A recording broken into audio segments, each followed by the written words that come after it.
cérémonies religieuses ou célébrations de la vie quotidienne, la musique fait partie intégrante de la vie des Black Hebrews.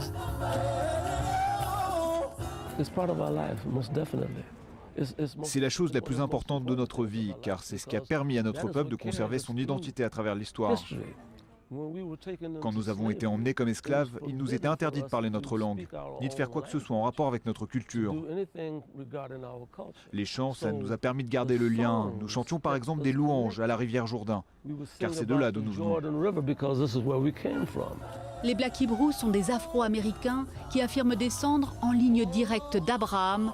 Dans les années 60, Ben Carter, un ouvrier de Chicago, va prôner le retour en Terre Sainte pour sa communauté. Ils sont des centaines à le suivre au Libéria, puis en Israël. Parmi ces pionniers, le bassiste Charles Blackwell, alias Prince Ezekiahu. Il fonde rapidement les Soul Messengers afin de subvenir aux besoins de la communauté. Nous avons commencé à nous entraîner et à bien maîtriser toutes les chansons israéliennes. Notre première performance a été un énorme succès car le public israélien ne s'attendait pas à ce que tous ces visages noirs parlent hébreu. Ça a été un choc pour eux et nous sommes tout de suite devenus célèbres. Pourtant, au départ, ceux qui se présentent comme les seuls vrais descendants du peuple élu trouvent un accueil glacial en Israël. Les Black Hebrews se voient refuser la citoyenneté israélienne et n'ont aucun statut légal. Quand je suis arrivée, nous étions très isolés.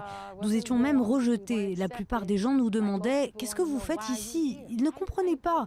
Nous leur avons juste dit « Nous sommes venus pour vivre en terre d'Israël. Nous voulons représenter et soutenir Israël. » Mais lentement et sûrement, quand nous avons commencé nos tournées à travers le pays, mon boulot à moi consistait à chanter. L'ensemble du pays a commencé à nous accepter et à porter un regard plus chaleureux sur nous.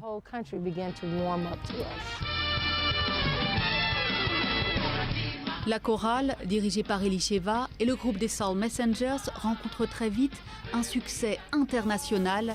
En Israël, ils sont invités à jouer aux événements officiels et les membres de la communauté participent à des émissions musicales en prime time. En 2006, c'est un Black Hebrew qui est choisi pour représenter Israël lors de l'Eurovision.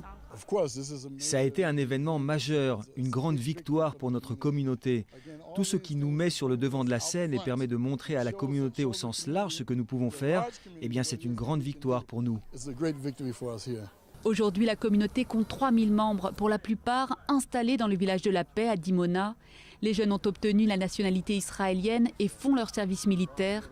La musique, elle, continue de rythmer leur vie.